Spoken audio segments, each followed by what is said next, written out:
ఈరోజు రెసిపీ వచ్చేసి చేపల పులుసు. చేపల పులుసు చేయడం చాలా కష్టం అనుకుంటాము. నాన్ వెజ్ అన్నిటిలోకి చేపల పులుసు చాలా త్వరగా చేసుకోవచ్చు. చేపలు స్మెల్ రాకుండా సాల్ట్, నిమ్మరసం వేసి బాగా శుభ్రంగా కడిగి పక్కన పెట్టుకోవాలి.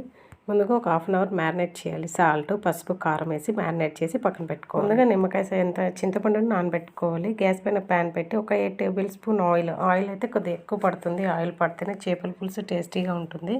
ఆయిల్ అంతా కాగిన తర్వాత జీలకర్ర, ఆవాలు, మెంతులు, ఎండుమిర్చి, పచ్చిమిర్చి వేసుకొని వేగనివ్వాలి. 2 మీడియం సైజు ఉల్లిపాయలని పేస్ట్ లాగా చేసుకొని వేసుకోవాలి. వేగిన తర్వాత 1 టేబుల్ స్పూన్ అల్లం వెల్లుల్లి పేస్ట్, 2 టమాటాలని కూడా పేస్ట్ లాగా వేసుకోవాలి.